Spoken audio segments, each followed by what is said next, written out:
There's also been a helplessness about not being able to do so much. And it's been a chaotic time for us because right before the pandemic hit us, there was a fight for the constitution that was on, and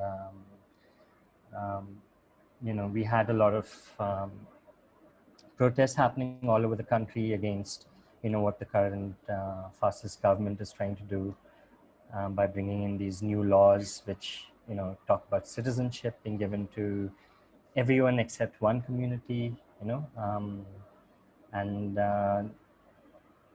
I mean, there was a sort of an uprising, but the pandemic kind of really deflated that in some ways physically, and I mean, I don't really know how to kind of explain the pandemic, the situation here, because the one thing that's quite evident for many of us here is that the pandemic in itself is a sort of a luxury for us, to be focusing on that, because you also have people being arrested right now, people who have questioned the government. There are a lot of new laws that are being kind of brought in, which are going to cause a lot of environmental damage. The pandemic's hit a lot of people who have been let down by the employers, and nobody. I mean, it's also at the same time amazing that it was the citizens who were doing something that the government should have done. So the government's been quite invisible here. They've been raising money for the pandemic, but the money is being used to buy off, opposition politicians. There's more focus being given on trying to topple opposition governments in different states and so on. So every day is a new state of crisis. But for many people like me, and maybe some people here as well, the virus itself is, I think, it's a luxury to only be thinking about the virus, for that to be the priority, because India also had to open up. Because there were a lot of people going through unemployment, and like I have savings, I can survive in my apartment for as long as possible. I can take those precautions, but there are a lot of other people who, like, when people would be walking back to the villages, and when they would be asked why they are walking in this time, they would just say that we would rather die of the virus than of starvation. So I think the reality has been quite different for many of us, and I can only kind of give you a perspective of how this time has been from my place, which is where I've been quite lucky to be where I am right now. But the larger context of the pandemic is quite chaotic over here, and people who are actually facing the brunt of it are not really getting much of a place to voice out, how they are surviving. Well, I'm wondering. I mean, we've read that in Delhi, it's always hard to see, and then for these 2 months, the skies cleared up. And did you, remark on that, or was it pretty much the same sky? No, I mean, see, the thing is that I also live on top of a building. The one thing that was really clear to me in the pandemic, apart from thinking about, the people who were on the road, walking back through this time, which is supposed to be scary for all of us, was also that I was very lucky to have access to the sky, because I can also imagine a lot of people actually having been stuck in their apartments without windows. There's so many families that are stuck in 100 square feet apartments, and the families could be 7-8 people. And sky became really important, this access to sky at that time, because there's also been a lot of mental health issues which have been rising. So even though the sky has been much cleaner, at the same time, I can't help but also appreciate the sky, keeping in mind that I'm lucky to have access to that sky. So I'm kind of sorry, there'll be no sort of clear-cut answer from me, because this whole period, there are a lot of buts along with it, simply because, in the end, I can't just help think about how lucky I am to be, here in this mood to be able to do my work, to be able to, have a conversation with you all. But definitely, this is a very small part of Delhi. Forget about India, or a big city. But I want to And I say think, too, before we introduce you and get going, we could start, because it seems like people are here, that with that luck comes a kind of responsibility that I know you feel, right? That it's not that you're just sitting back and feeling lucky, but you're responding to your world. I mean, yeah, we all are responding in individual capacities. I just think that, maybe it's not the right time for me to answer this, simply because I can't help but be acutely aware of, my own sort of privilege and my own luck to be where I am right now. And this period of the pandemic has actually made it, I mean, I would have been stupid to have not been aware of this before, but now is the time I can't help but put that out first, because yes, it's true that the sky has been much cleaner, and I'm actually seeing a lot more birds, varieties of birds that I haven't seen before, and in a way, life is good for me where I am, but you know, I think there's also guilt, or there is, all these other feelings attached to it, helplessness, and but it's not just, the pandemic. It's too many things together. It's like people who are being arrested, students who are still kind of trying to fight however they can fight, online, or however else, and it's a I think an important period for all of us, where after this something has to change,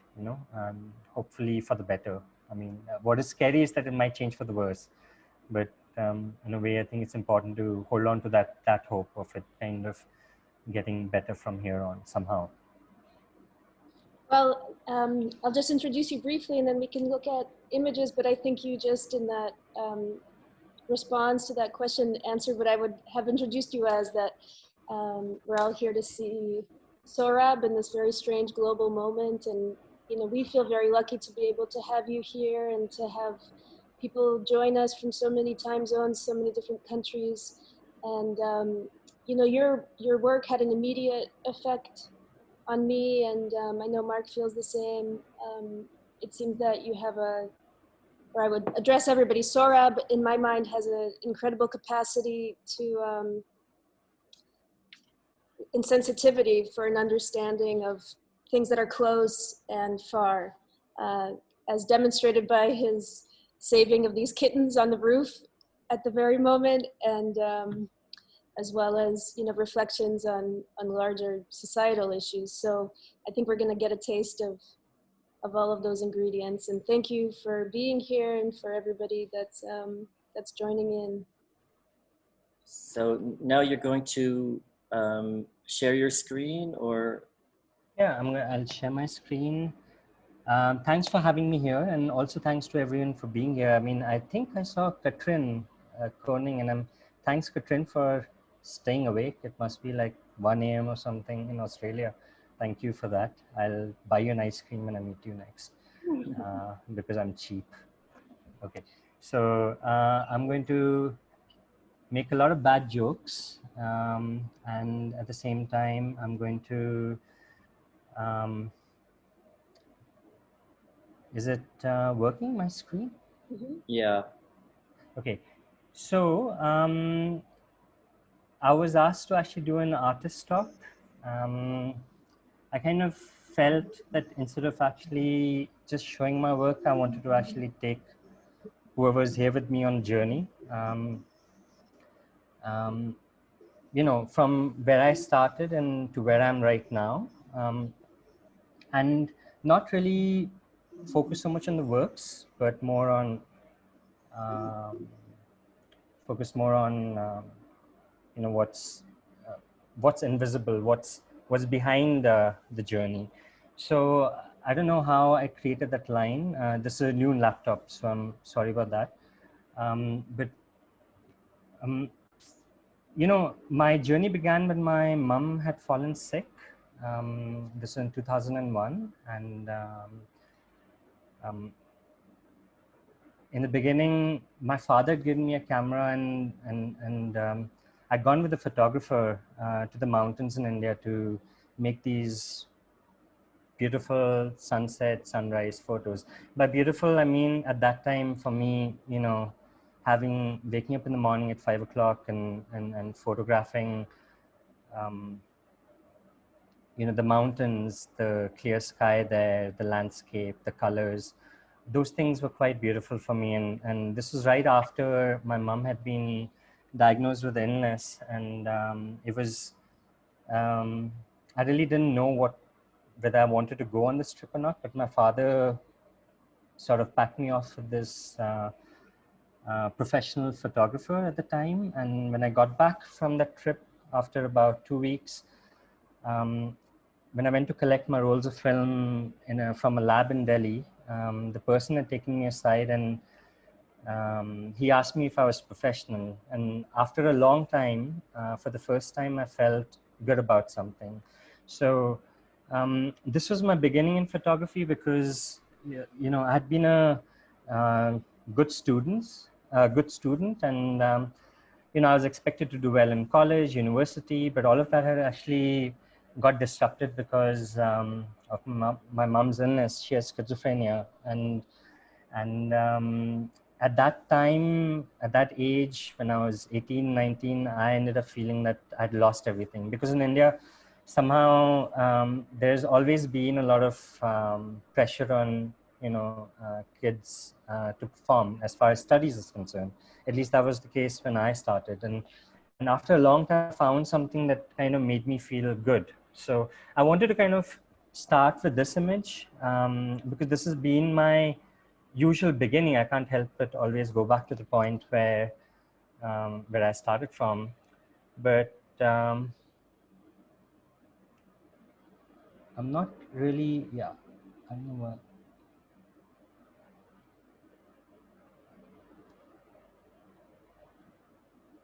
So the thing is that my father was actually the photographer in the family when I started, and he would always take these photographs of my mom and me. And it's only later on I kind of realized that maybe looking back at the family albums somehow had this influence on me in some ways.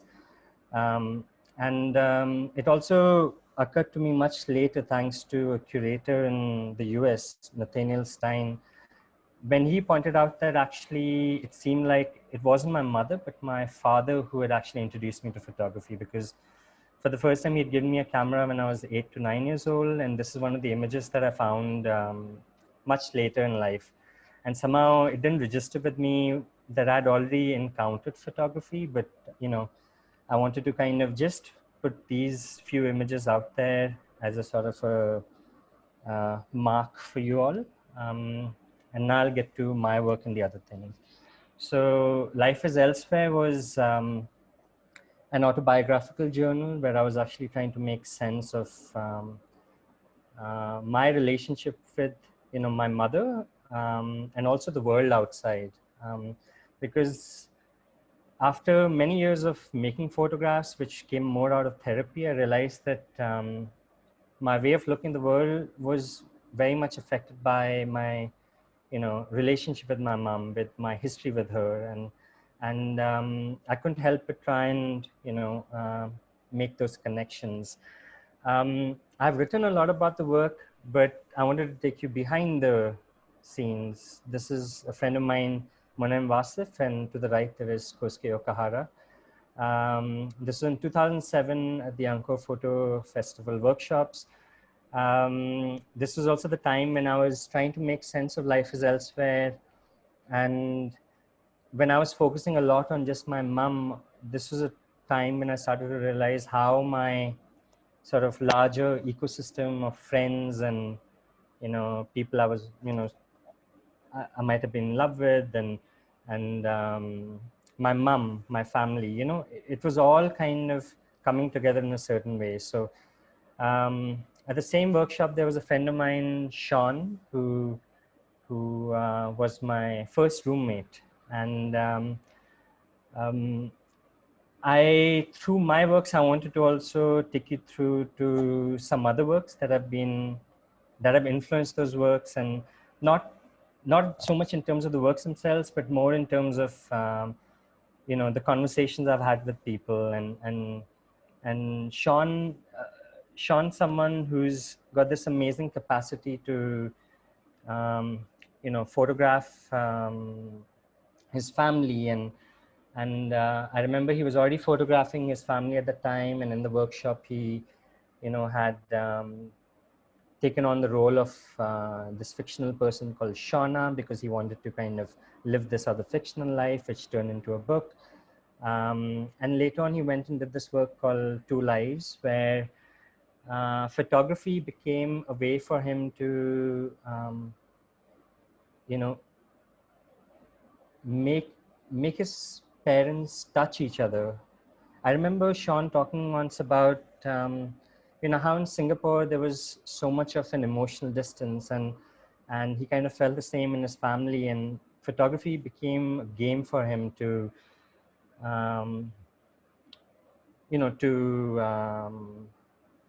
to make his parents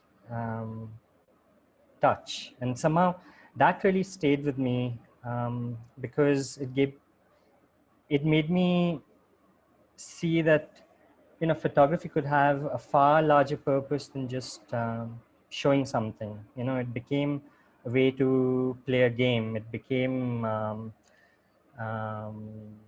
something more real than just pictures.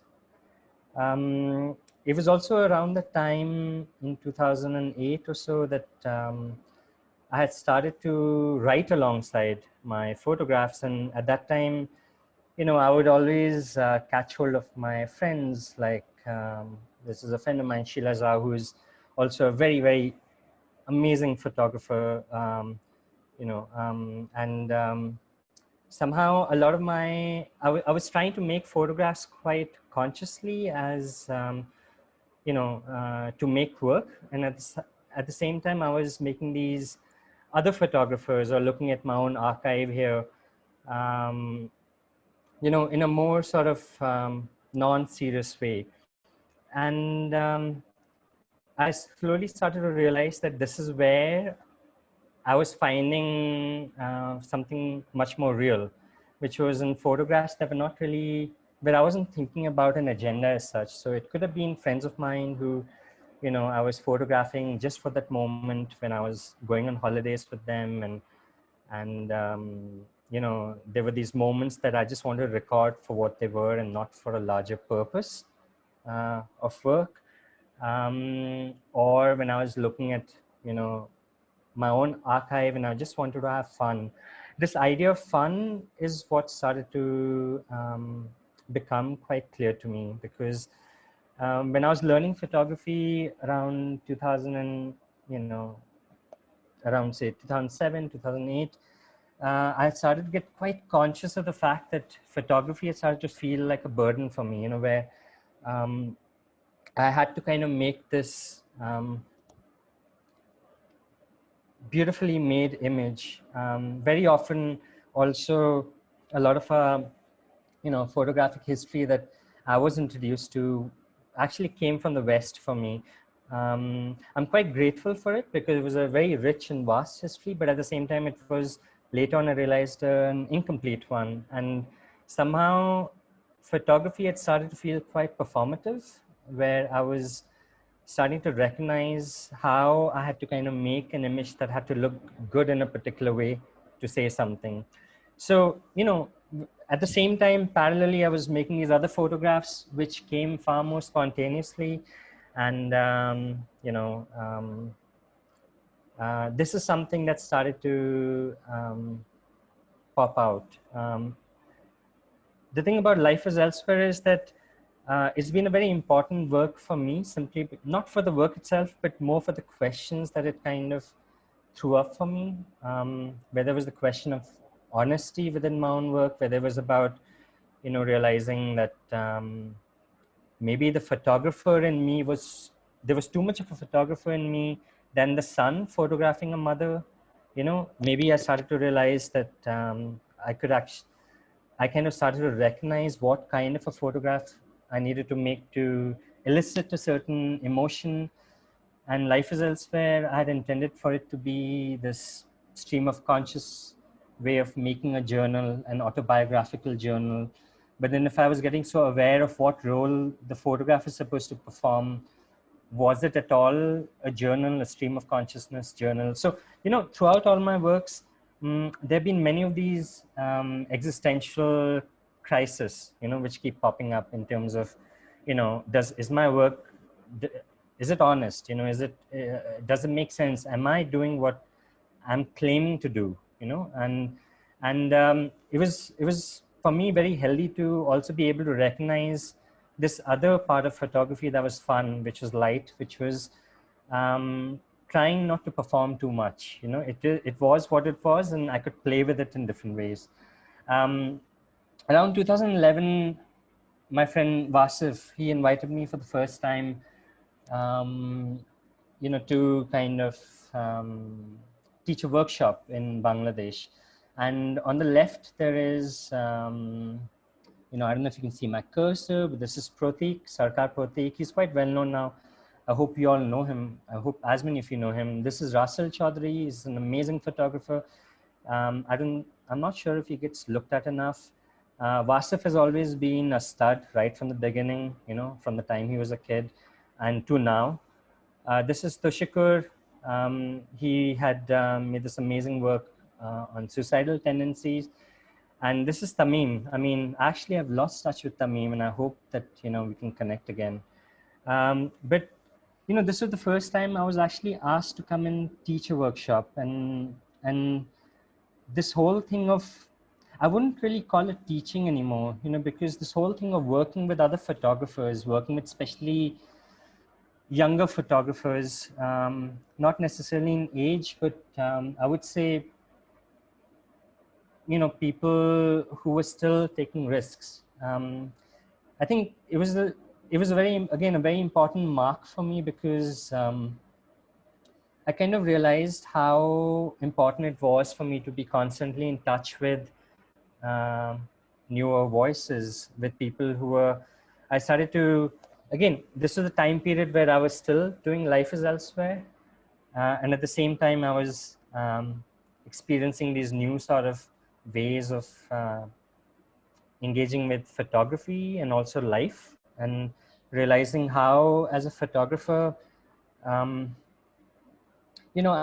I started to become more proficient at making images, I felt that I was also starting to take less and less of a risk. And being around people who had just about started was allowing me to kind of vicariously experience that element of being vulnerable. I think that I stopped being vulnerable, or I started to get less and less vulnerable quite some time ago. The moment people started to acknowledge whatever I was doing, the moment I started to get air tickets to go wherever I had to go, wherever I was invited, wherever I was being invited to give a talk, So the moment I started to recognize that, there was some sort of validation in terms of recognition, or people understanding you, people acknowledging you, I also started to feel more and more numb to my photography, and it started to also feel slightly fake, and it was actually working with younger people, younger voices, who kind of made me stay in touch in some way or the other with this element of vulnerability, and also taking a risk, this idea of taking a risk. Because when I actually started off, the one memory I have in a way, which has remained with me in a very strong way, has been that when I started photography, I started photography from a point where I felt like I'd lost everything. And I did what I had to do. And somehow everything was at stake for me, but there was nothing to lose.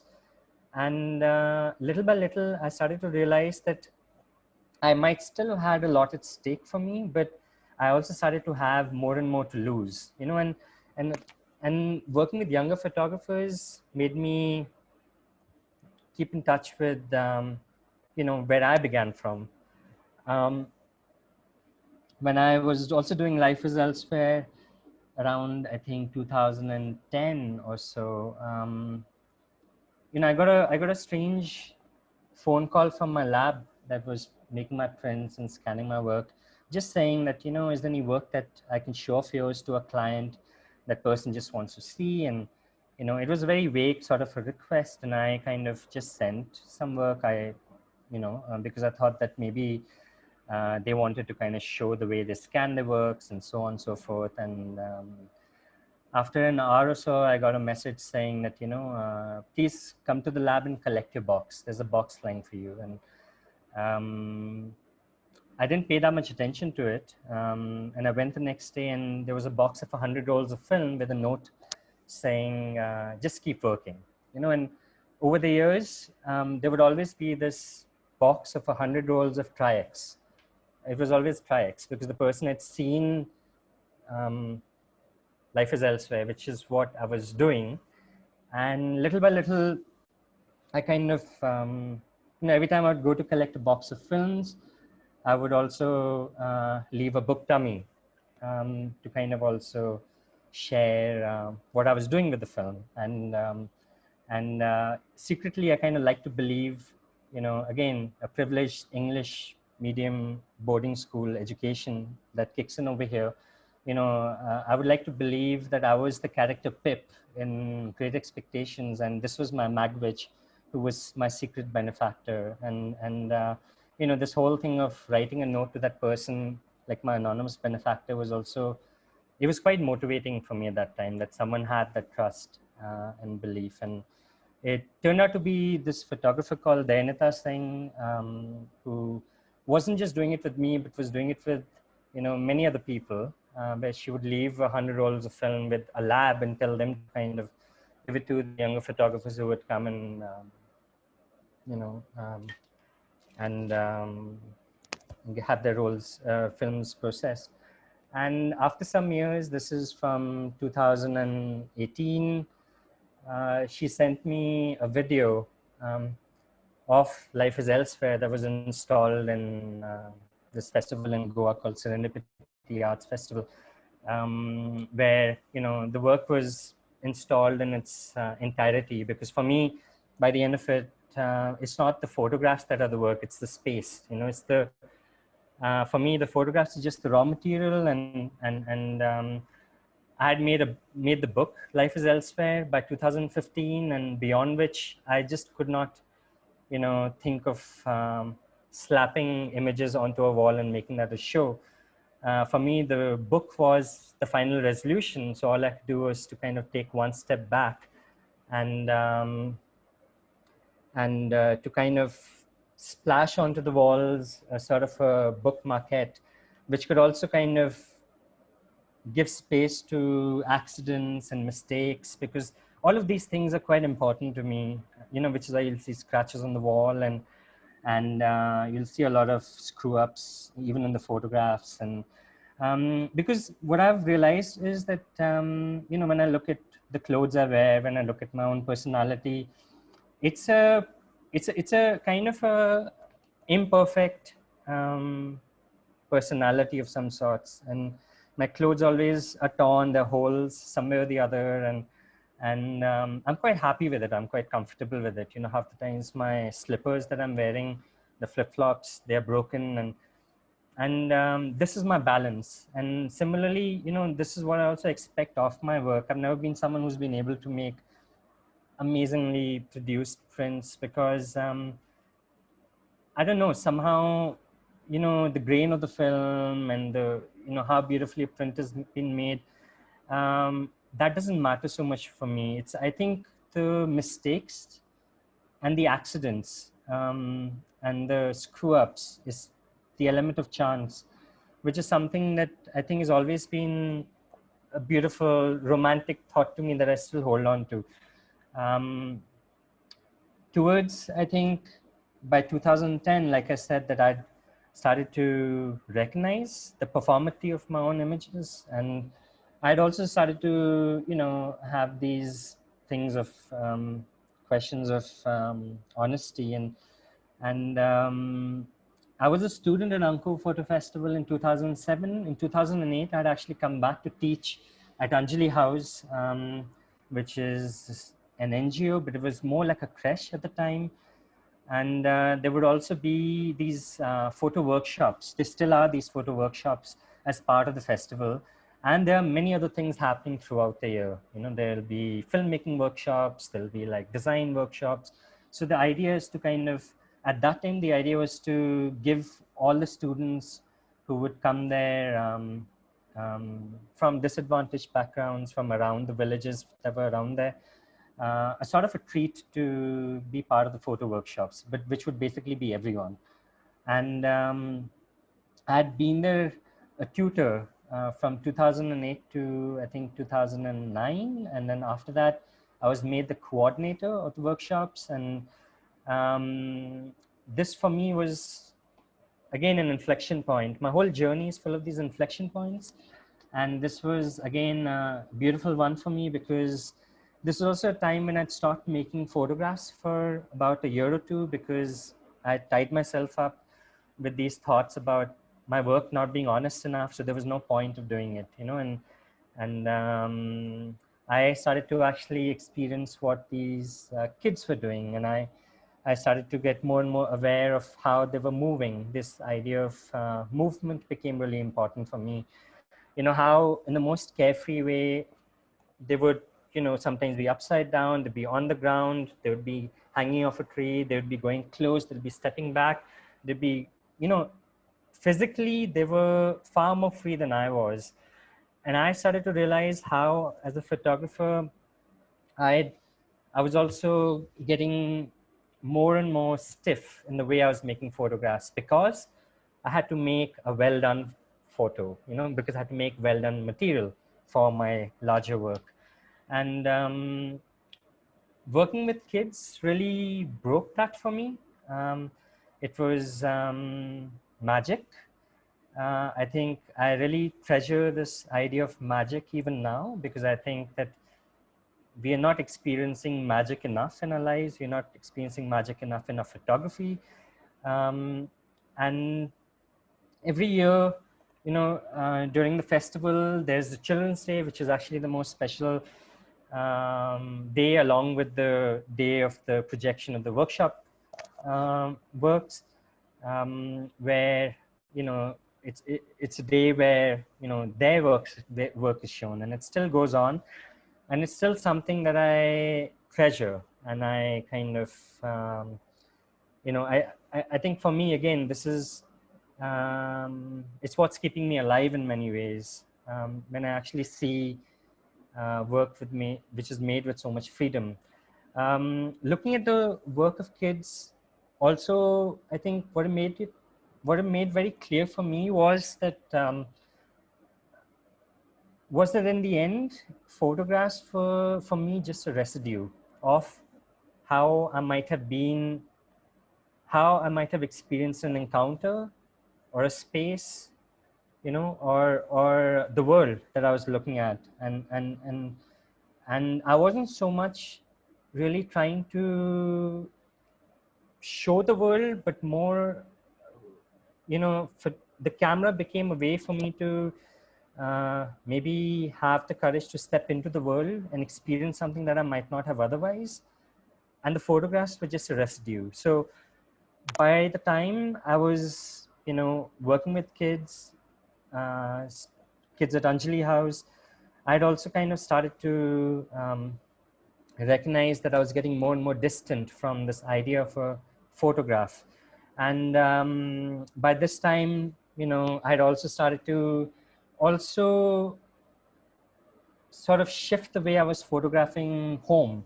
I started to realize that, Life is Elsewhere that I'd made had been a work where I'd escaped a lot. I mean, in the beginning, when I tried to find logic in the world, I thought of why I was trying to photograph the world in a sort of a surreal way, and it had to be connected to my mom. But it was only later on that I was able to kind of articulate that, at that time when um, there were certain memories that were fresh, it was the only way for me to escape the world. My mom would lock me up in the house, and when I was about 18 and I just finished school, um, when I just come back from my holidays from high school, and she would beat me every night, and I wasn't able to sleep till she did it, because she ended up always thinking that I was someone else in her son's shoes, and the moment I could actually escape home, the world that I was looking at became this sort of a surrealistic world because of my having me locked up, for a period of a month and a month and a half. And after that, I've been on the road constantly quite a bit. But, looking at what the kids at Anjali House were doing, I wanted to kind of go back to that same space and confront a lot more. Um, it wasn't really about trying to show something in a surrealistic way, because it was also clear to me that I was scared of being vulnerable. I was scared of actually showing my mum to the world, not because I was scared about how they would judge her, because that was my initial thought, but it became quite clear to me that it was actually me being scared to be judged myself because she was my mother. And I think Life is Elsewhere for me has also been a very difficult work for me to actually embrace, because it's had this ups and downs in my relationship, in terms of how I've engaged with it. And the first time I made the book was in 2009. I made it because I did not have a computer at the time, and because I didn't have a laptop at the time. And I was going for a festival in France, and I'd been asked to get my work, and all I could do was make a book at that time, which I made overnight.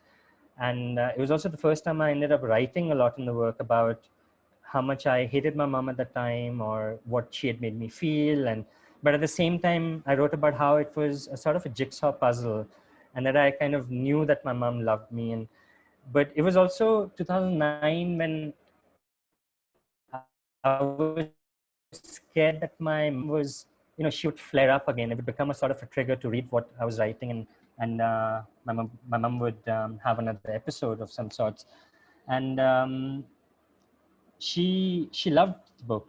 She loved, no matter how bad I made her look in the writing, and later on even within the photographs. And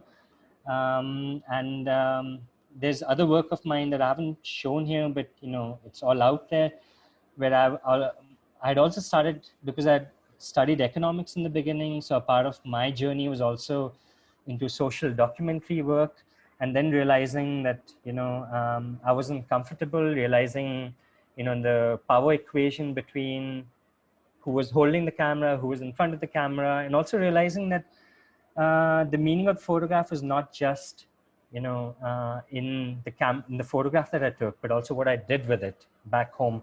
And none of the people who I photographed in the villages, who might have actually lost children to malnourishment, or who are actually living a far harder life than me, there was no sort of way for me to be accountable to them. I could just come back home to my safe space, go meet my friends, and everything would be forgotten, no matter how responsible I might have tried to be there. So trying to look at my mom had also become a way for me to try and get that accountability, because for a moment I thought that my mother would call me out saying that I don't like the way I look in these images, but somehow her being my mother, she loved everything I did.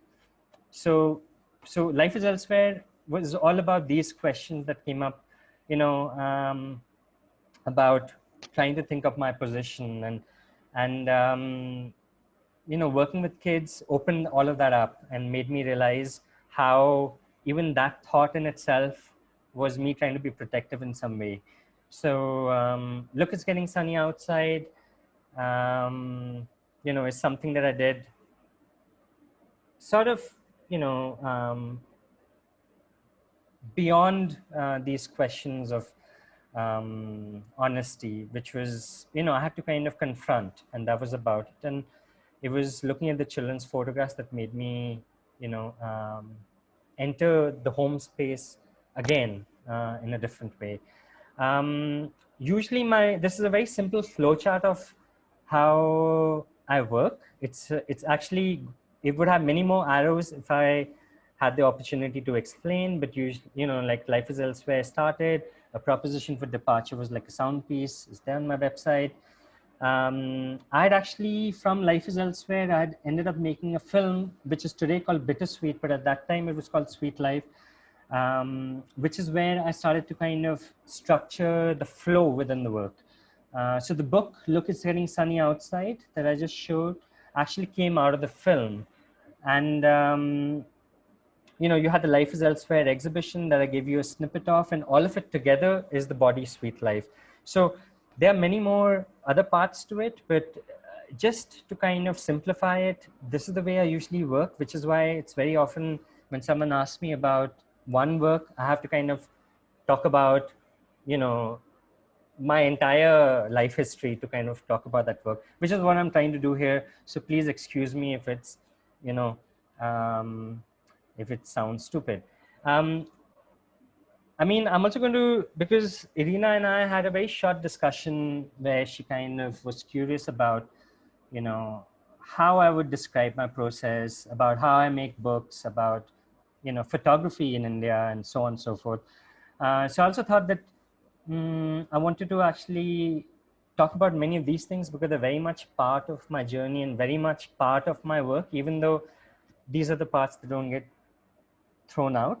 My work is jugaad, you know, a lot of it, because when I'm making, I mean, this is jugaad, you know, I just found a few very sort of low key examples of jugaad online. These are not my captions, they came with the captions, but, you know, it's all about trying to improvise and make do with what you have. Because this is something I realized a lot in bookmaking, because, you know, I would see these beautifully made books from Japan and somewhere else where everyone would talk about, you know, specific paper coming from a specific tree, whereas in India, we really didn't have access to any of these things. And I also needed to make the book, my books, because it was the only way I could pay tribute to my dog that had died, Elsa. And I had a talk in May with Jason Fulford. It was, I mean, I don't know if Jason will ever get to hear this, but, you know, I got like this general sort of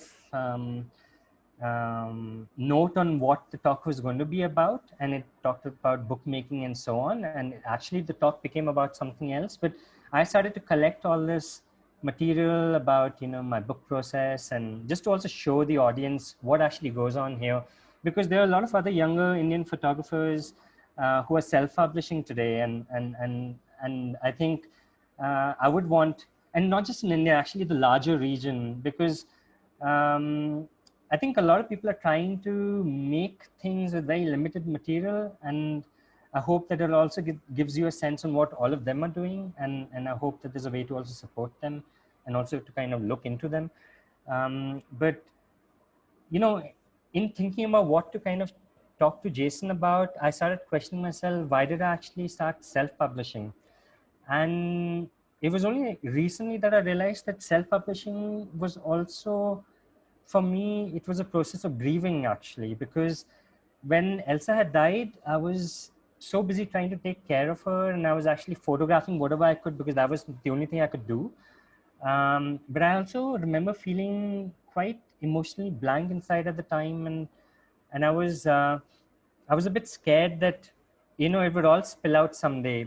All I remember is Life is Elsewhere, this book, which I had a lot of distance from at that time. I needed to make it quite urgently. And I finally made it in 2015. In my mind, I made it for a 20-something-year-old me who could not afford to make the book. And that was the only way I could kind of come to terms with actually making the book in the first place. And later on, I made a proposition for departure, and look, it's getting sunny outside. And, you know, just to give you a snippet on the process, I have to buy the cloth. This is where I buy the cloth from. This is Mumtaz Dyeing House, right on the outskirts of Delhi. Actually, it's nighttime, but usually there are a lot of buffaloes all around, and it's a sort of an urban village within an industrial area. This is where the dyeing happens. You know, it's all hand dyed. Um, this is an old photograph, so, and I can see the color which is given in the sample. So this is from, look, it's getting sunny outside, because it has the blue cover. You know, this is my amazing printer, Naveen Printers in Delhi, where a lot of people have now started to go on. They've been really amazing for me because, you know, he never, like, they never say no. I always ask them for the wildest ideas, and they say, yeah, why not? Let's try it. So I had actually, when I went to them for the first time, I had taken as reference for binding, I took Steidl books. And I wanted curved binding. And, you know, apparently you have like a special machine that binds that ways, and they don't have that, but somehow they managed to kind of cut these PVC pipes and insert those pipes, you know, on the spine of the photograph. So all my these books have a little bit of a curved spine. Sometimes it's flat from one end. I mean, I was really happy about it because, you know, it felt kind of imperfect, but yet, you know, I love the fact that they did it. And this is the printing of my last book in January, The Levy, and still have to send out books. So if there's any bookseller who I'm still to send books to, I'm really, really sorry because of the pandemic. You know, I've been a bit stuck, and the Indian Postal Service is still not shipping books out. So I have to try and find out from private courier companies. Just to kind of give you an example of where it's all made, usually I had to kind of stand on it myself, because a lot of the people who were trying to, you know, punch, you know, trying to get the bridge on the spine, they were not heavy enough. Now, again, privilege. You know, it also kind of shows, you know, like what my expectations were, and, you know, what was being managed. And, you know, this is the packing of the book. Just because Irina had asked, the packing of the book part is quite important for me to connect with my parents, actually, because they have no idea about what I do. And half the times they're catching hold of my friends, who sometimes are asked to kind of deliver something to my parents if I'm not here in town or something. And my parents always catch hold, my father always catches hold of, you know, all my friends, and they always ask, is he going to survive? What does he do? You know, it doesn't make sense, and so on. Because for my father, I think the only thing you could imagine me being a photographer would have been me running a passport studio. And my grandparents were even more upset because they would keep saying, you know, in Punjabi or whatever, you know, tell us what to tell our friends and relatives, because hamari naak kat jati hai, naak kat jati hai. You know, like it's embarrassing for us when everyone else is saying that their son is a businessman or the grandson is, you know, doing in this advertising agency, and we say that our grandson is a photographer, because that could only mean wedding photography. So the book packing process is really important for me to connect with my parents, because it's a kind of a, you know, how do I say, it's a sort of a chain process at home. I have to kind of take the books back to my mother's, because I can't carry all the books up to my place. They're quite heavy. So, and all the people who buy books, very often, you know, they want books to reach quite safely. And my mom helps me to kind of pack the books and stuff, and my father helps me to carry the boxes to, you know, the postal service, postal office. So just wanted to, I mean, maybe it does not make sense to you all, but I wanted to kind of put it out there simply because, you know, when I'm making these books, somehow by the time it reaches you, my parents have also engaged with in some way or the other. And for me, that's what self-publishing and making books here has kind of been. And I think that it won't just be for me, it'll be like that for many other people, if you look in the region. This is my scanner in Photo Circle in Kathmandu, which I have to always go and hijack and make my scans at. This is what they're usually up to at, Photo Circle.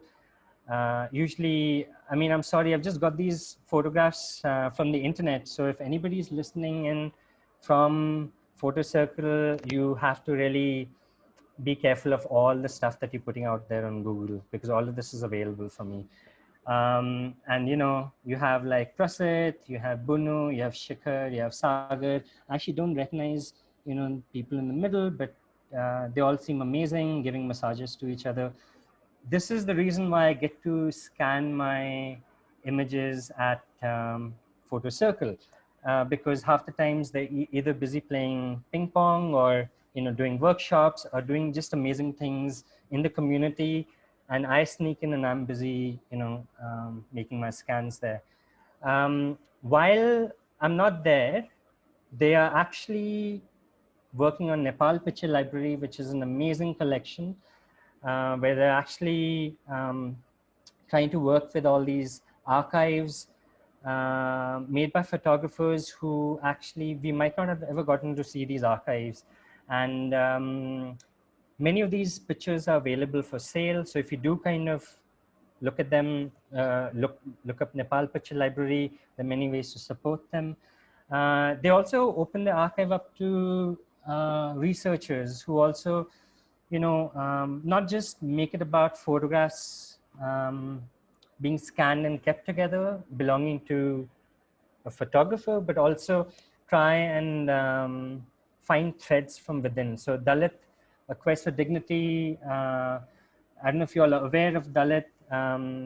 It's a caste.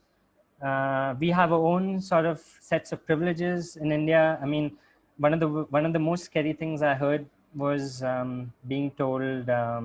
So it's not just India, Nepal, larger region. Sorry for that. So the thing is that one of the most awkward and scary things that I was told in the last few years was by someone in Europe that we believe you because you are an Indian photographer. I think for me that's that's that's a very scary thing to assume, simply because I'm as white as anyone here in India. I have my own sort of privileges over here, and there are many other fights on over here, and I think it's also important to kind of recognize that a lot of the Indian photographers that you might meet, or South Asian photographers that you might meet, or larger Southeast Asian photographers that you might meet, there is privilege existing in different forms. And I think what's amazing about Nepal Picture Library is that they are actually making their archive open up to these larger conversations. So there's Dalit, A Quest for Dignity, which is the book and has been a show, but they're also doing the Feminist Memory Project, and they're also regularly putting calls out for researchers to kind of come and look into their process. I'm sure, I have a feeling all of this sounds like advertising, but unfortunately or fortunately, these are the most integral sort of parts of my journey, simply because it's a support system that I think I've been extremely dependent on.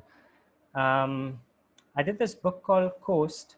I'm not really going to talk about Coast again, because there is a lot of material out there and I've written a lot about it. I like to write about my process, not so much to explain the work, but more because, it makes me, the moment I'm able to articulate my work in writing, I feel more comfortable writing than talking.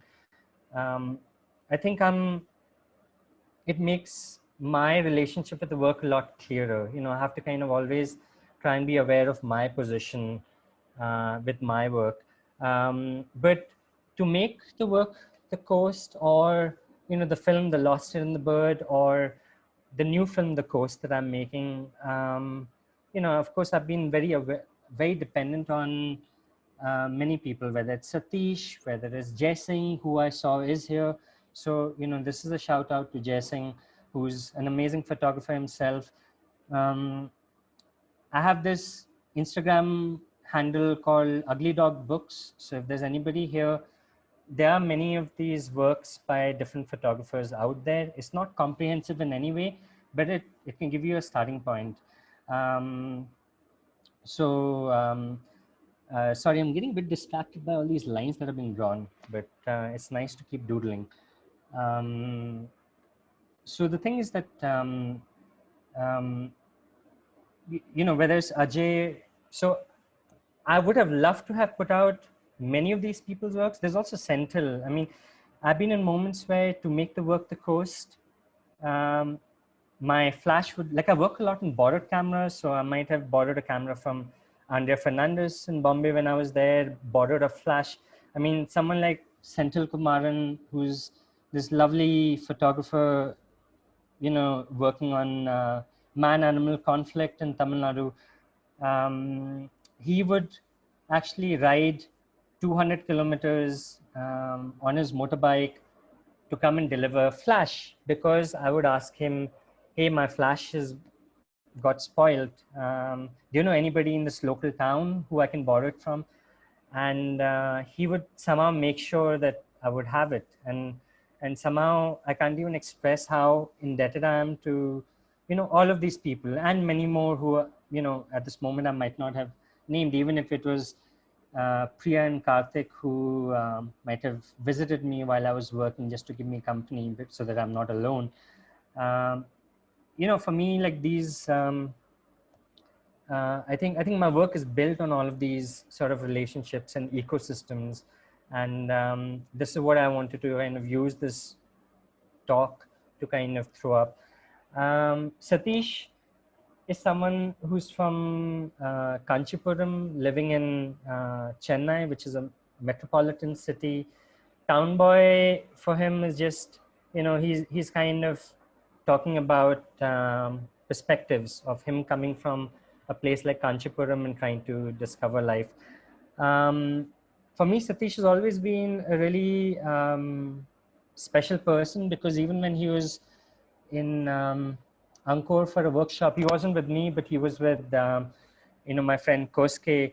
But I remember he was doing this work called dust, because in Cambodia the earth is red, and he just said, I want to work on dust because my hometown in Kanchipuram also, the ground is red, and there's red dust everywhere, and it reminds me of home. So this element of home somehow keeps coming back into Satish's work in the most tender ways, and this is an extremely small snippet of a much larger body of work. There's another one that he's made on the loss of his father, which, I hope that, maybe if anybody is interested, you can also maybe take screenshots, get the websites. I mean, maybe in some of the slides, I might not have websites because I'm trying to make everything in a hurry. And my computer had died yesterday, day before, and this is a new computer I'm working on, and I'm still trying to figure it out. And I haven't had the time to really put everything together in a very organized way. So I apologize for that. Because people from outside are curious about Indian photography with me, when they talk to me, and I also got asked this question if I would show Indian photographers. I thought that in my own way, let me address this idea of Indian photography from where I stand. And I thought of just showing you a small snippet of 4 photographers. There is, to begin with, Nida, and maybe Nida is here. I hope I don't get, how I explain your work wrong if you're here. Please excuse me for it if I do. Nida is actually based in Karachi, which is not India. And she's looking at the Ahmadi community that she's part of, which has been institutionally been discriminated against according to the Constitution in 1974, I think. And in 1984, practicing the religion itself was made a criminal offense. So Nida is someone who's been, looking at this discrimination against the Ahmadi community, which she has a lot.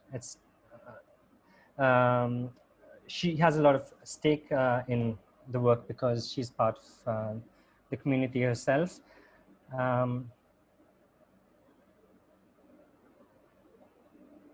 So again, it's a very small sample. This is Salma Abidan Priti. Mundane is the work that I'm going to show you a small snippet of. Preeti is actually based in Dhaka in Bangladesh. She's been looking at violence in Bangladesh right now, and also how the collective memory of violence is getting normalized and is becoming, sort of mundane. And she's looking at, the proliferation of violence, not just an act of violence, but also, how people are bombarded by information of violence on a daily basis, and how that is affecting this collective sort of existence. I'm actually not sure why it's a little hazy on my screen, because actually I think the tonality is a bit different, but I think this is a work that, if I'm not mistaken, is still ongoing, and it's something that, she's just one person of many who are looking at violence in the larger region. Bunu's based in Kathmandu. This is a work, Confrontations. Bunu is someone who's looking at the stigma that comes with being attached to being an unmarried woman in society in Nepal, and she is using self-portraiture because she herself is not married as a way to kind of take a position against patriarchy. And there is a website called The Record Nepal, where there's a really beautiful write-up on not just this work of hers, but the larger process that Bunu employs, which is looking at the larger social system.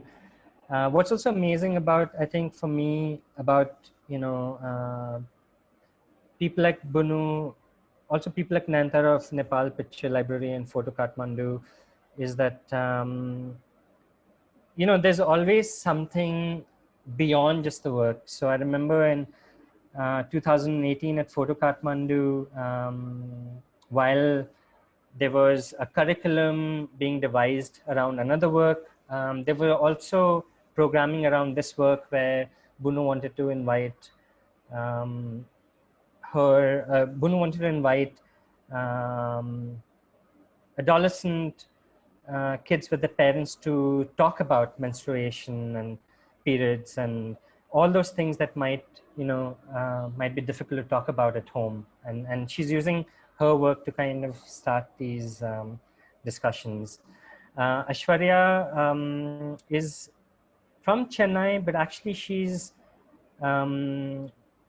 just shifted to Texas right now. So I think if there's anybody in the US who is curious about photography from the region, she's someone who, is a great person to also look at, because she's now, in your region. And this work, Kadingai, is, she's done this in Bangladesh at the Indo-Bangladesh border in the Khasi Hill Tract region.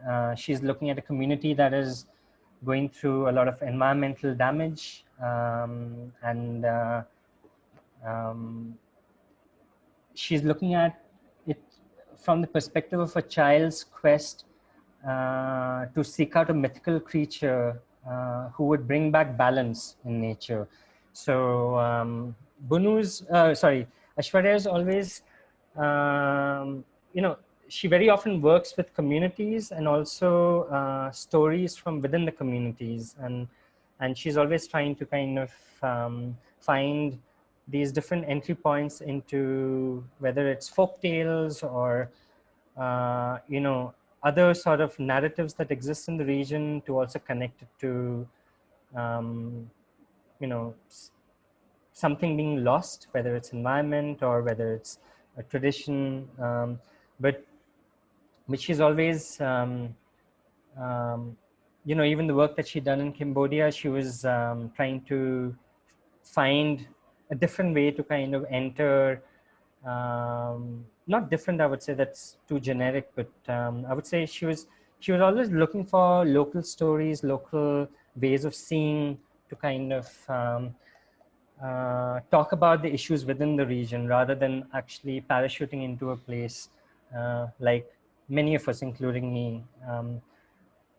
The reason why I kind of, to talk about Indian photography, I kind of wanted to show 4 photographers from the larger region was simply because I don't know what it means to be Indian. You know, I don't know, like, like I'm very aware that maybe photographers in the Indian Bengal region might actually have more histories to share with people from Bangladesh, you know, whereas someone from another sort of part of India might have their own sort of local histories and local vocabularies, and also their own ways of connecting to the world. So I don't know how to really tie up this notion of Indian photography. My own history is one where my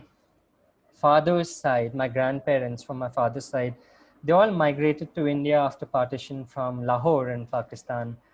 And my mother's side, my grandparents from my mother's side, they migrated from Dhaka in Bangladesh, what is today Bangladesh, around partition. And I'm kind of stuck somewhere in the middle. And if I look today also at what's, you know, what's happening in the region, in India, about, for example, citizenship, you know, where you have like a fascist government trying to define who an Indian is and who is not an Indian, based on religion or ethnicities, or, you know, there could be other sorts of dominations that take place, whether it's caste, whether it's you know, region, whether it's language. Very often the identity that is put out there of India becomes just of a handful. You know, it'll become about someone like me who's here because maybe you all wanted an Indian photographer, and, you know, you all ended up asking me, and maybe for many of you, I'm an insight into Indian photography, which I'm not, simply because I'm one small portion of something much larger, which I can't really define. And I'm actually not at all, for me, this element of trying to define myself as an Indian photographer, as part of this Indian photographic history, has become quite redundant. And I've been actually part of this system as well. So I've been quite party to this, you know, systemic way of, I would say, exclusion. Because very often these histories that exist, even within our own regions, are based upon hierarchies. You know, it will be people from a place like Delhi. You know, Delhi is a power center. So if you do come across, you know, anything which is trying to look at photography from Delhi, please look at it with skepticism, because it does not really, it's going to be an incomplete history of a certain kind. You know, what has been more interesting for me has been this idea of flows, because while parallelly I've been seeing, from the time I sort of grew up as a photographer, I kind of got boxed into this idea category of being an Indian photographer. I also boxed myself into being an Indian photographer, especially when there were shows. But parallelly, what started to kind of emerge for me was this idea of flows that within the region that for me have actually become far more important than, trying to look for these concrete identities, which end up becoming more problematic and exclusionary than actually trying to, open up things. Tuma is a collective um, Myanmar, Burma, and you know, this is a book by Tuma and Kali Collective, which is based in Bangladesh. They are both all women's photography collective. The members of the collectives, flow from where they are to, to Angkor Photo Festival, to Chobi Mela, to, Photo Kathmandu, to, to India. I think these flows for me have been throwing up not identities but ways of seeing, which I think are far more complex and far richer than boxing something into Indian photography. Um, these flows become also very important for me today at a time when, uh, especially India, trying to exert dominance over, political dominance over the larger region all around, where India is always trying to bully neighboring countries and so on and so forth. But for me, and at a time when we have a lot of these geographical boundaries that have been set upon us, um, it's very awkward for me to sort of, I'm not sure if I'm able to articulate myself. It's, at a time when I'm thinking about citizenship, at a time when I'm thinking about there being something wrong in not giving visas to my friends from Bangladesh or Pakistan, there being something wrong in my not being able to travel to Pakistan, where there are so many shared histories all around.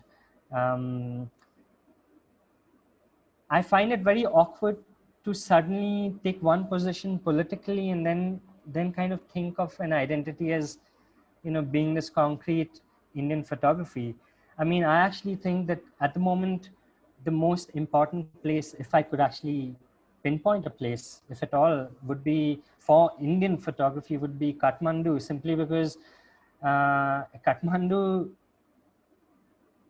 is accessible to almost everyone without the visa hassles that India might create for the neighboring countries or vice versa. And I think this hub of conversations, this cauldron that gets formed there, and where there's this far more complex exchange of ideas that is happening, I think that for me is the more important thing, and not this notion of Indian photography. This is a book that Kali and Tuma have done together. Indian photography, again, on the one hand, we talk about Kashmir, we talk about Kashmir, already the siege that has existed there since the Indian government cut off Kashmir from the rest of the world. It's already been over a year, and there's still no proper internet there. And today we consider internet to be a fundamental right, and somehow it does not matter to us enough when we see this part of the world, this this land of people, I would say, being cut off from the basic rights is not enough for us. How do I actually, when so many people from outside are are interested about Indian photography, where do I place a book like Witness, which has been a really important book, or where do I actually place a lot of the younger photographers from Kashmir, like whether it's Masrad Zara, whether it's Sana Ishad Maktu, whether it's Ufaq Fatima or Durdana Bhatt. How do I place them in all these sort of survey shows, or the way people look at, the way people are trying to define photographies from a certain region? Which is the one? Do I only say that it's Kashmiri photography, or do I just say that here are photographers who are actually making powerful work of which is coming from lives that they've experienced themselves, and they're trying to put forward their position on Kashmir, rather than someone from outside trying to actually define what Kashmir is. Because we always talk about how, where does Kashmir belong? I think the fight that exists in Kashmir has been one which is of autonomy, but yet I think a lot of us in India, we're in denial of it, and we might condemn a lot of the human rights violations that might take place, but yet we say that it's part of India. And a lot of it gets solidified when, very conveniently, even as part of Indian photography, I might bring in this book, which has got published in Delhi for sure, which has, the person who's put it together, Sanjay, or even the editor of the book, Sakanya, they're in India, they're Indians. But at the same time, when you talk about identity, how do I deal with, Kashmir? Do I separate the political identity of Kashmir from a photographic identity of Kashmir?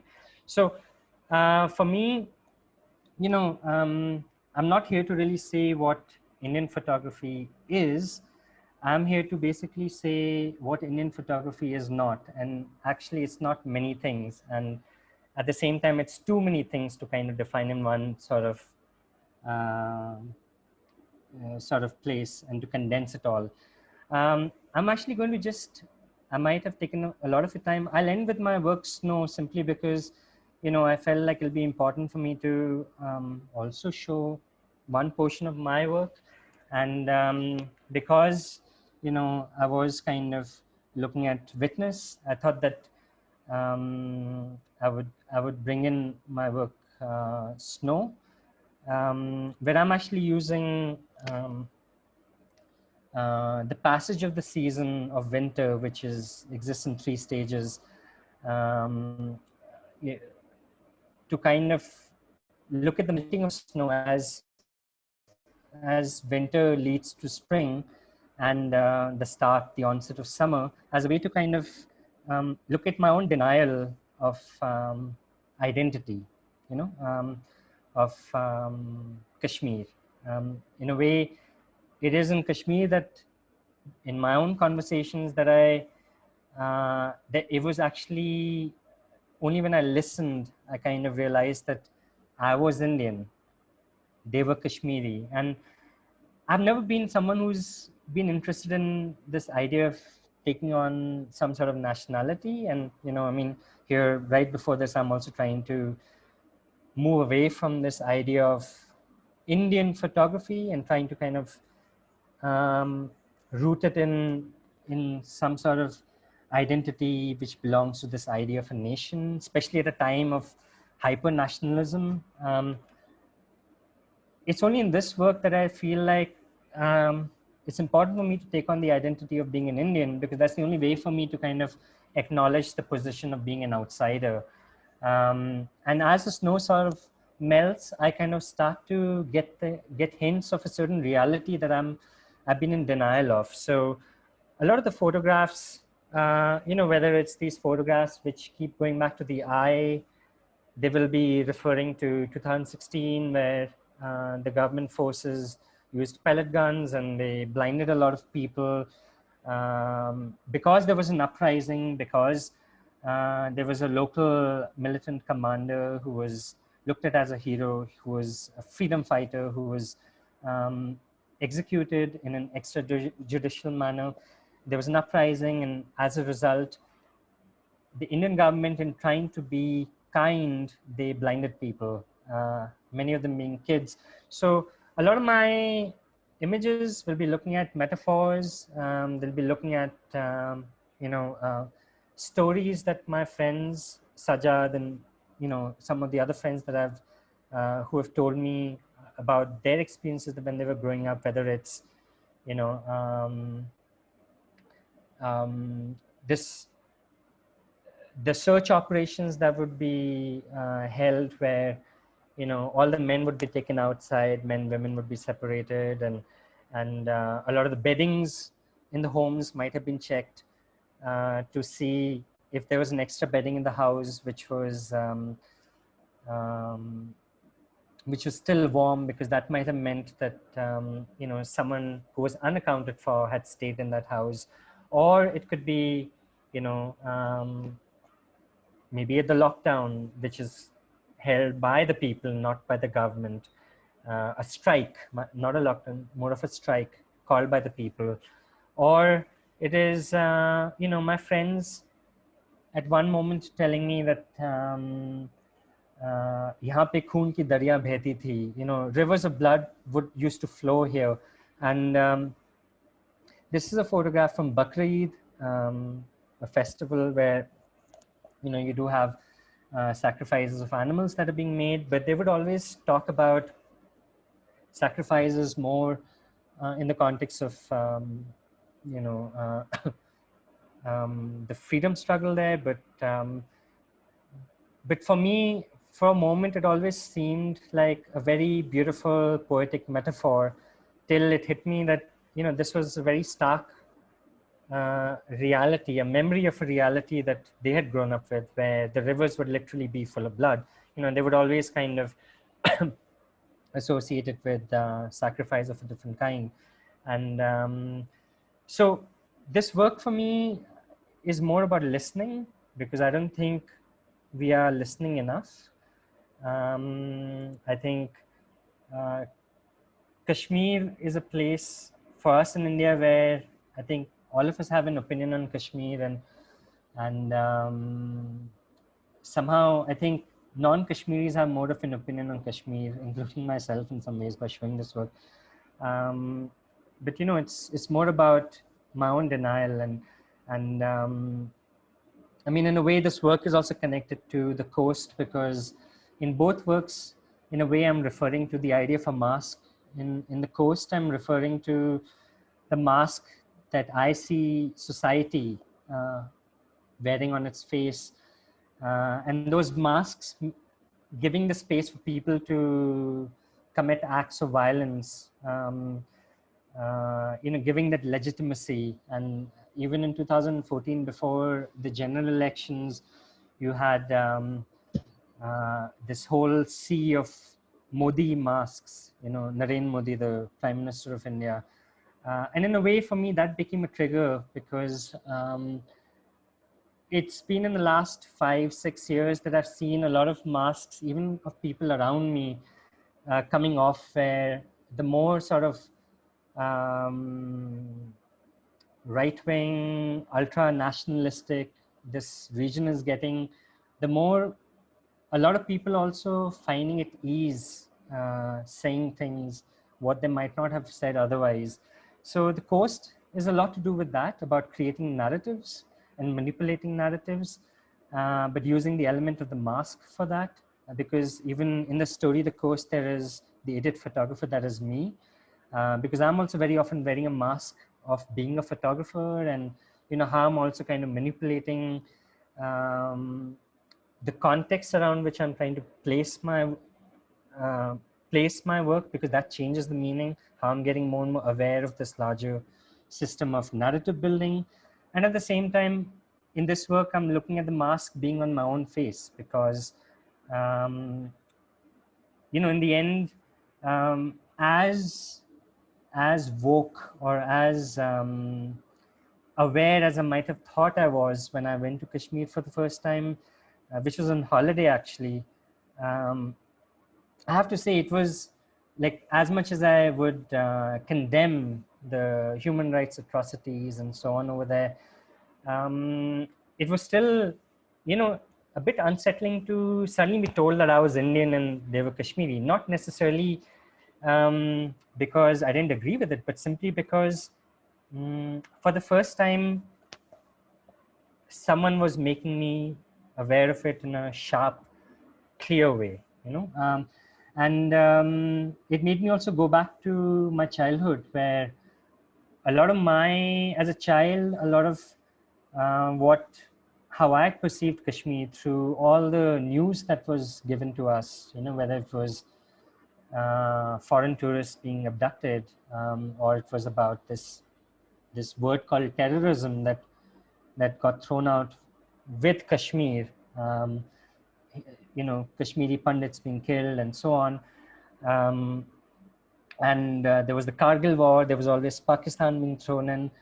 But at the same time, you know, it was only much later on in life that I kind of got to know about Kunan Pashpora, the two villages where the army had raped. There were mass rapes of women by the army, and there would be the SOG groups. There would be the stories of the unmarked graves. You know, the so-called phenomena of half widows, meeting friends from Kashmir, knowing about their histories. It kind of made me realize how, no matter how aware I thought I was, somewhere this, what was fed to me as a child was still, it was sort of some sort of a seed that kind of stayed in me.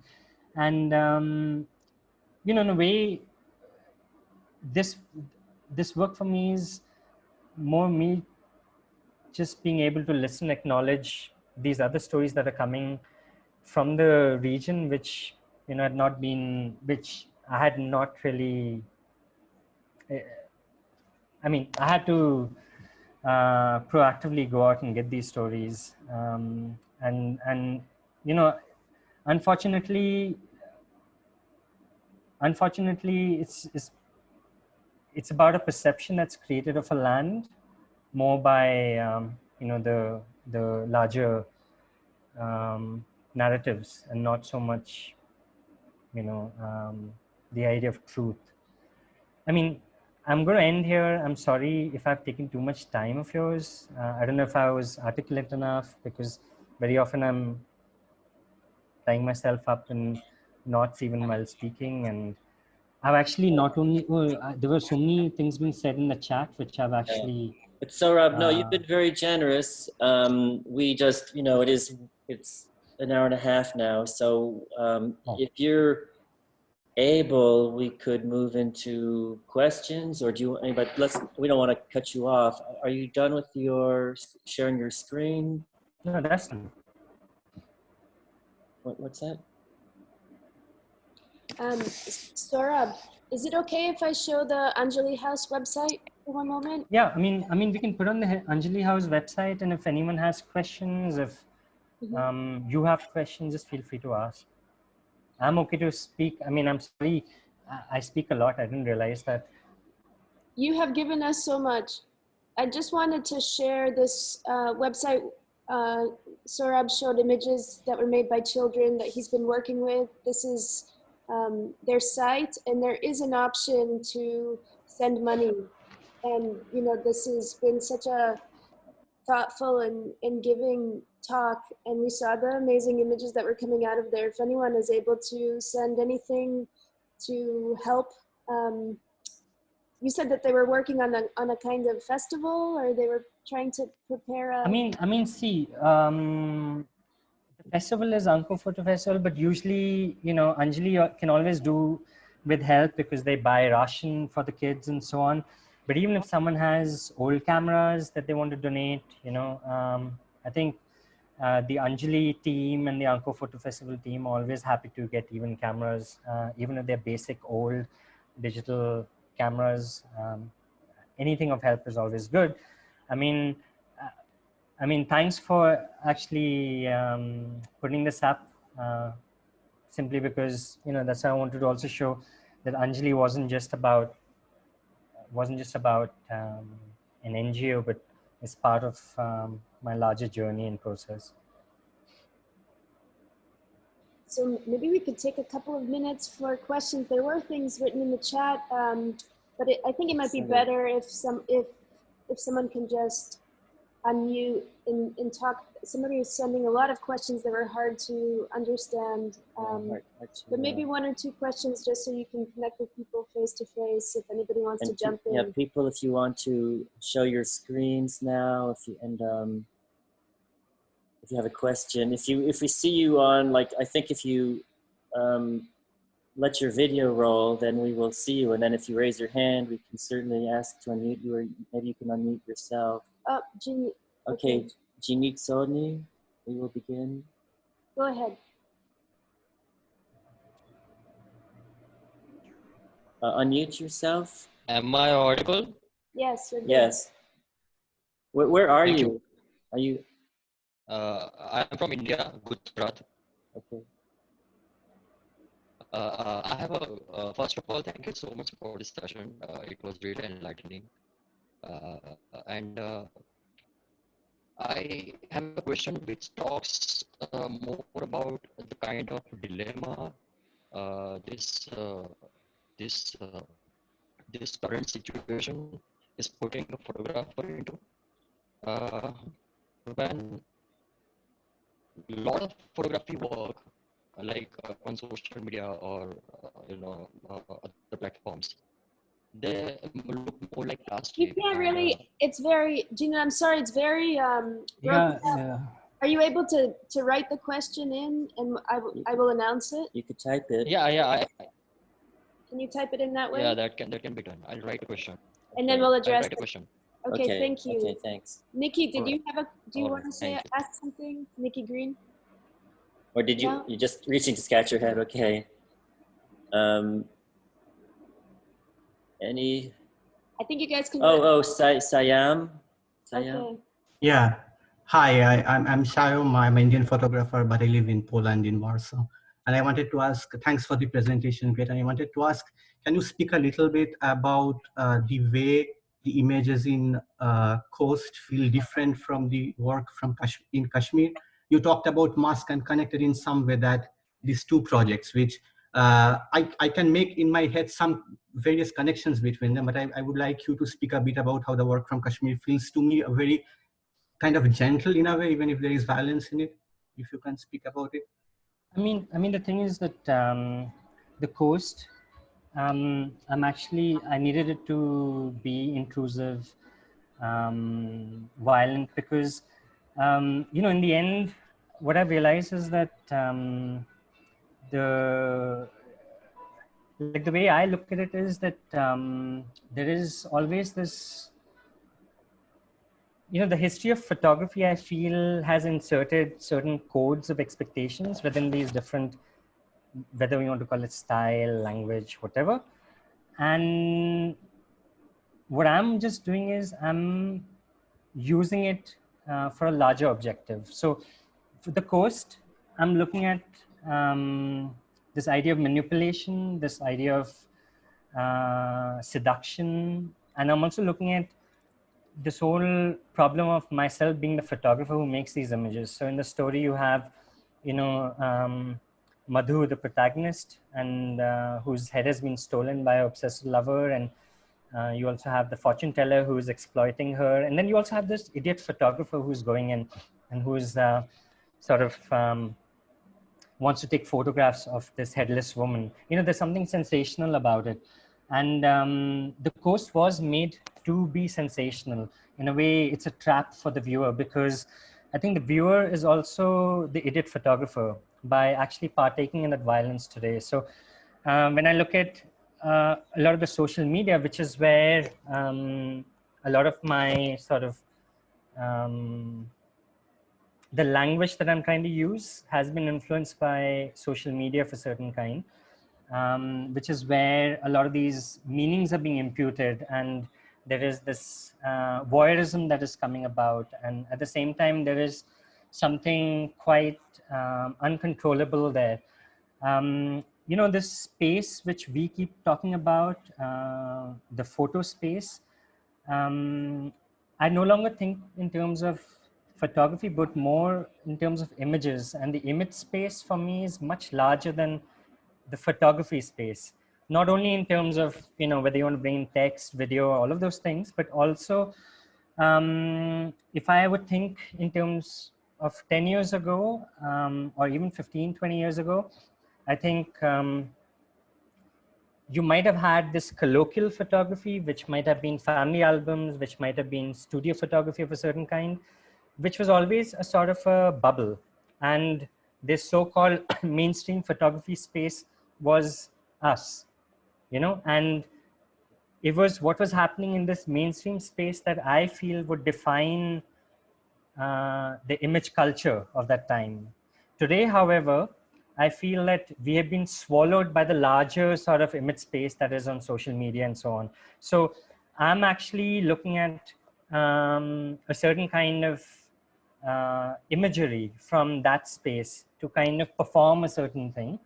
And in the end, what I'm creating with the work, The Coast, is a trap for whoever's watching it or, you know, reading through the book and so on, because it is about sensationalism. It is about this image trap that we are constantly going into. It's also about there being something unsettled and there never being one quite clear meaning. In terms of Kashmir, I feel that there's already so much of noise around Kashmir, you know, which at least people from India, I think, are quite aware of how we are constantly staking claim to Kashmir. We are constantly, you know, on news television. I mean, you had Daria Seen and two other photographers winning the Pulitzer Prize right now because they showed what it was like during the siege that took place. And that became primetime television debate about, you know, how either they were traitors to show India in this way, or they are, even people who were trying to acknowledge them were saying that 3 Indian photographers have won the thing. So there's always so much noise around Kashmir. For me, you know, in The Coast, I think there was already a lot inside me that had been built up. I'd already started to sense violence of a certain kind. And what you see in The Coast is more like me vomiting things out. So what was already inside me. Whereas in the Kashmir work, it was more about listening, because honestly, even today, I don't know so much about Kashmir. Every time I go there, there's something new that I have to learn. You know, there's a constant learning and unlearning. I mean, there's this amazing website called the Kashmir Syllabus. So if you're interested, you go look at that. Even there, they talk a lot about stories existing in the kitchen. You know, there was also the Gaza kitchen stories, which is referenced in this one article there. I've forgotten the name of the article, but it's written by someone who's doing a PhD in, I think, Canada at the moment. But for me, it's something that really resonated with me, which was the article talks about the kitchen being a place of trust. The moment, you know, you get invited into a kitchen, it's a sign of trust, but also it's an invitation for a conversation. So this element of a conversation is really important. But a conversation is also about listening.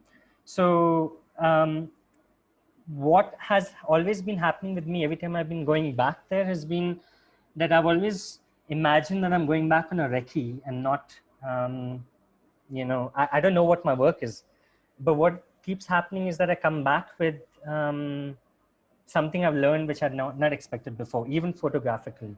You know, it could be a metaphor, could be something that I might have even got photographically. So for me, visual imagery through these codes of expectation, of resonance, of tone, of pace, of you know, intensity, all of these things come together and they put forward a gesture. And I think both gestures in different works are very different. It's like music, you know, you can have a crescendo, you can have a sort of a second movement where it kind of slows down, and it's like that for me. I hope I've been able to answer. Thank you. Someone was asking Sohrab about the video that was made with the pictures from the coast. If you could talk about that for a moment. Well, the video, The Lost and the Bird, if that's what you're talking about, was more about, so for me, the book, The Coast, and the video, The Lost and the Bird, they kind of have a similar beginning point, and they kind of bifurcate for me. I think The Lost and the Bird, for me, is almost like it's me feeling quite hopeless about the situation today. You know, it's everything that's hitting us right now. It's about, at the moment, when I started the work, I actually thought it was about, violence and just that. But the more the work lived with me, I started to realize that it was more about power, you know, and violence is just one manifestation of power. You know, violence is engineered through power, and the power lies in who tells the stories. And it's not, in a way, not just the government doing that, it's also what we are doing. You know, in the end, I'm taking one image, I'm giving it a context, I'm kind of changing the meaning of it. For me, that is also power. And for me, it's looking at, you know, the bombardment of visual culture that I'm living inside, and in a way, it's a very pessimistic look at the world today. Whereas The Coast, the book, the work kind of shifts to the sea in the end, where there's a lot of washing away of masquerades, these paints that people have, because that portion has been made in this village where you have, for Dasra festival, you have you know, people masquerading as gods and different characters. They get into a state of frenzy, people get violent, and then everyone goes out into the sea, and there's the different states of being in the sea. There is anger, there is rapture, there is fear. All of these things are coming together in the sea when people are washing themselves off. For me, that is a space that is more hopeful. This washing away, for me, became a metaphor for rebirth. You know, it's a metaphor for a reset. Even the video itself, there are 12 versions of it that kind of go on in a loop. Each version kind of, each version sort of changes little by little, because there's never one absolute truth for me. So in its most ideal form, if I played the video, I wish I could have created an algorithm where the video would have gone on endlessly and nonstop, and it would have gone out of my control and turned into its own sort of being, where it would get morphed by whatever real-time, you know, social media information that's been created. But because I could not do that, I created these 12 sort of a dozen different truths, because there is no one sort of truth that exists. So yeah. There were some people asking about the camera and everything. That's a Hasselblad 120mm. I just read someone that someone is angry with me. I'm sorry for that. I mean, unfortunately, I'm a hypocrite at many levels. You know, I'm just trying to fix things little by little. But I think it's also meaningful for me that you say that, because I'm going to try harder. Do we want to let Mayan ask you, or Humid? I think he wants to speak again. Go ahead, Gina. I'm sorry for mispronouncing your name. Yeah, I'm sorry, the chat is disturbed. Am I audible? It's your sound. We can't hear your sound. Could you type it out? Put it in the chat. Chat is disabled. The chat is Oh, disabled. chat is disabled. Chat is disabled. Yeah. Yeah, it says here as well. Chat is Where? disabled. How did we do that?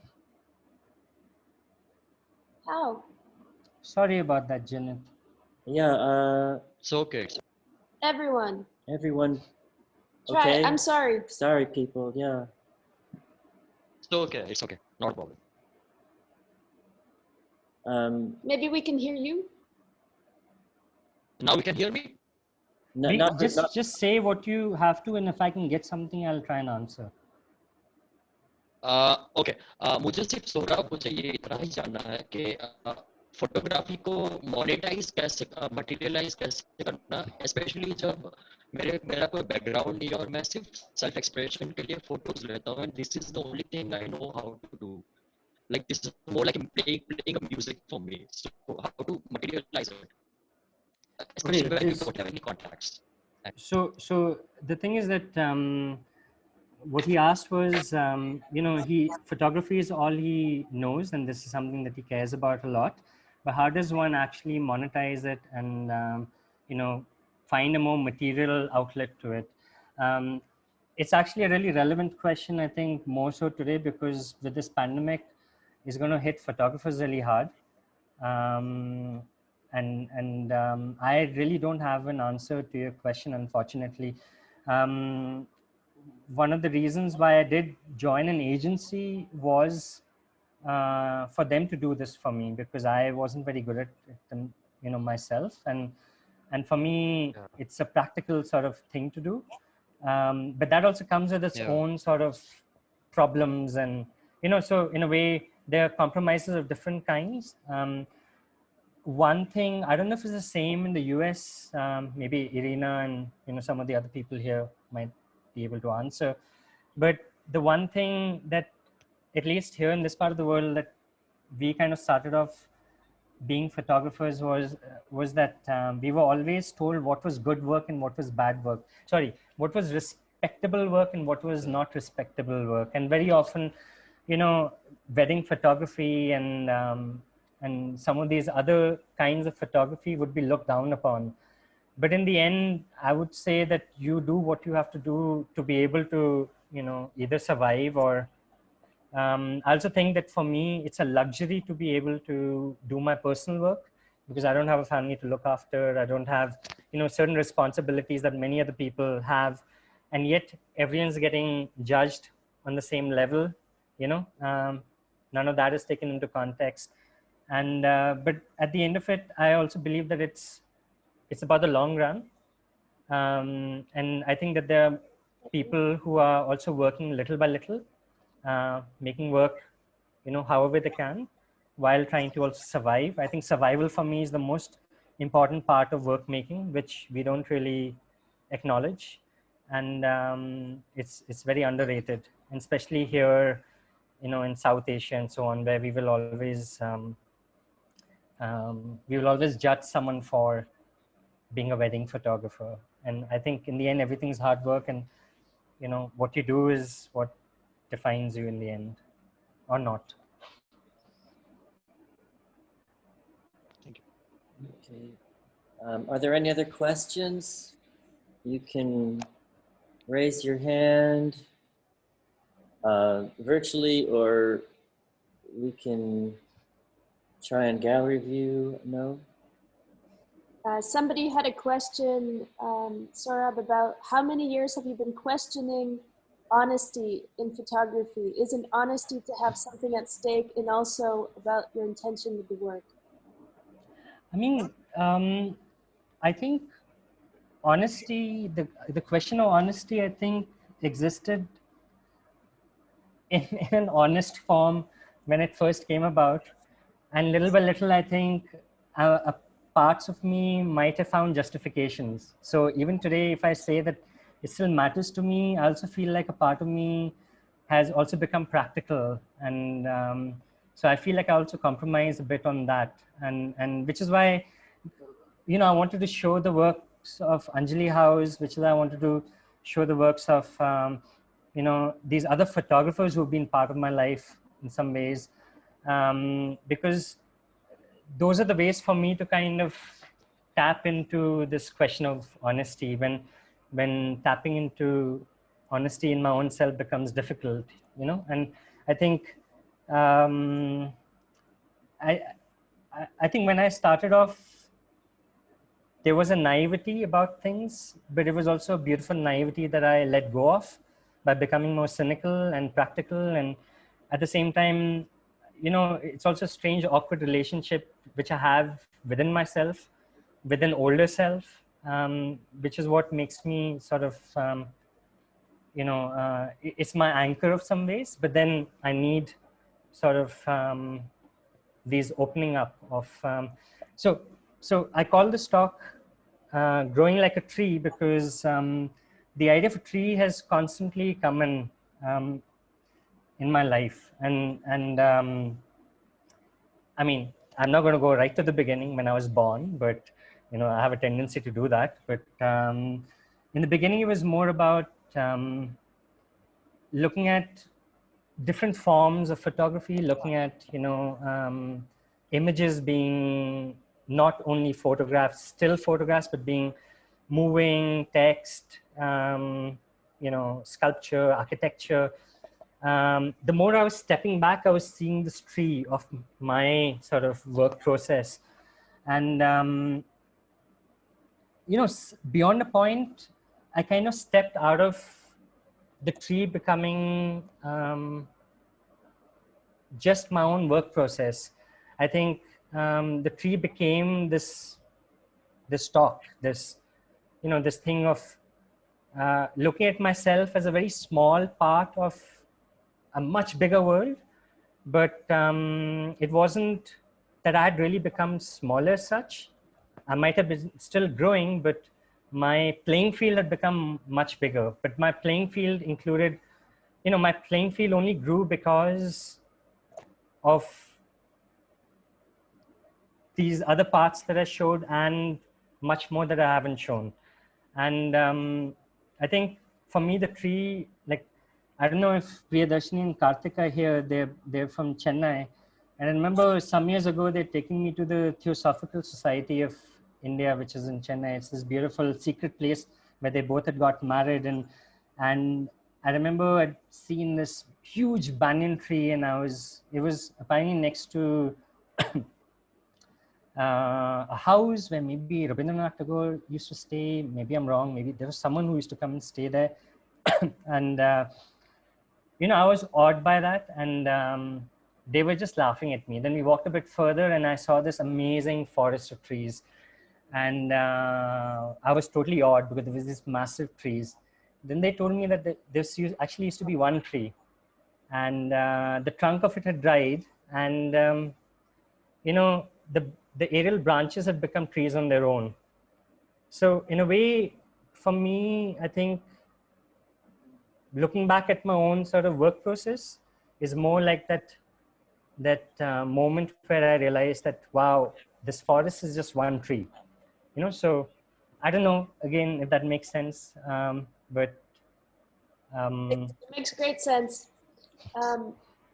I'm going to ask one last question. I think we'll have to cut, and I know it's late for you, Sohrab, and you've already given us so much energy. Someone asked, and I think this is a great place to stop, is about, where was it? About the kids, about the movement. How did you add the flow and movement from kids at Anjali to yourself? I find it quite difficult to let go of pre-learned structure of photography.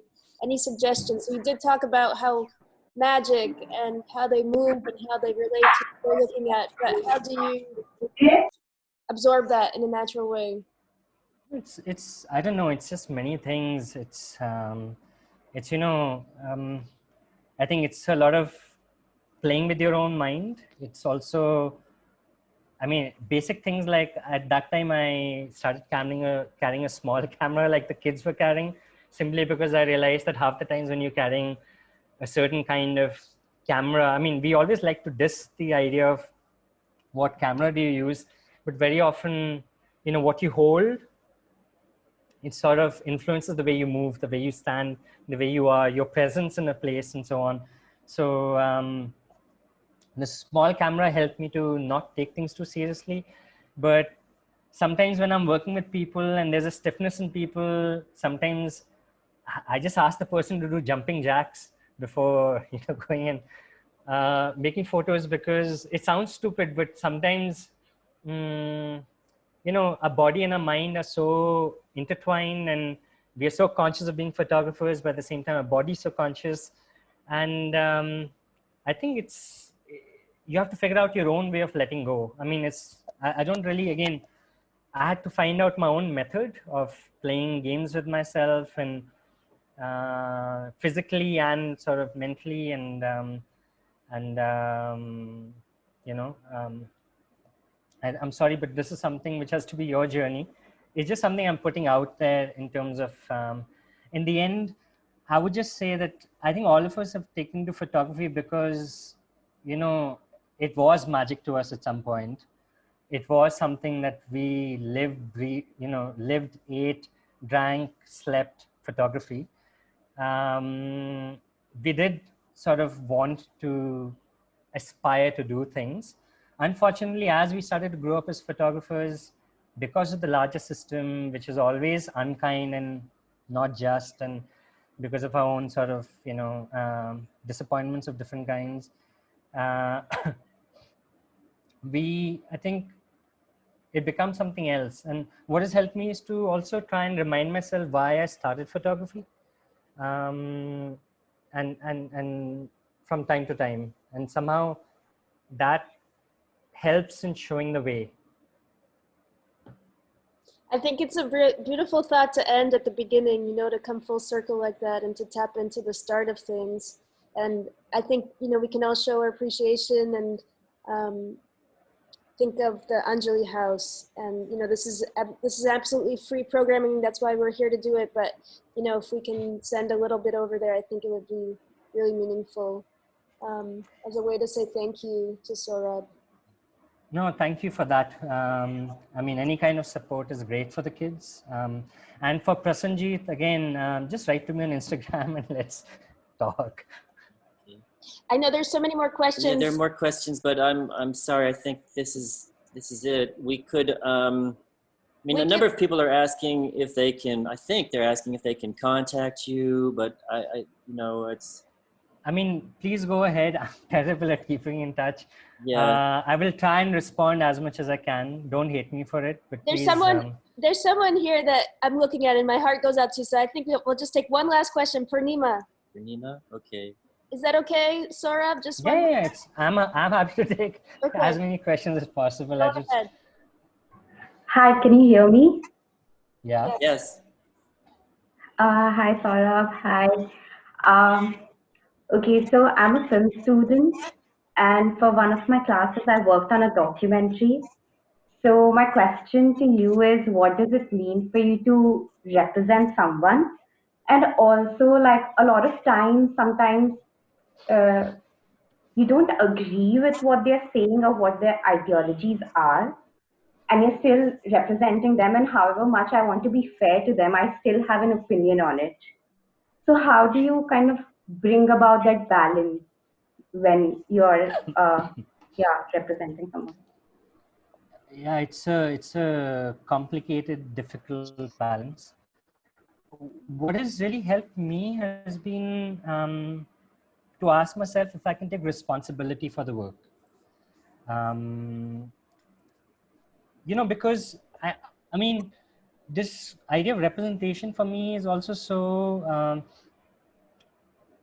so complex, because I don't think representation is just showing someone. It's also how you show it. But at the same time, today a lot of people are also representing themselves. And what are we also using? What's the barometer of representation? What are we comparing? What is being represented to? Are we going back into history and we're looking at what role photography had back then, where certain kinds of images were made? Or are we also extending it to today, where, like I was saying, that I feel that, we have like this much larger sort of visual culture where the photo world as such is quite insignificant in some ways as far as visual culture is concerned, you know. So in many ways, like I have to kind of place myself in this larger history, this larger spectrum.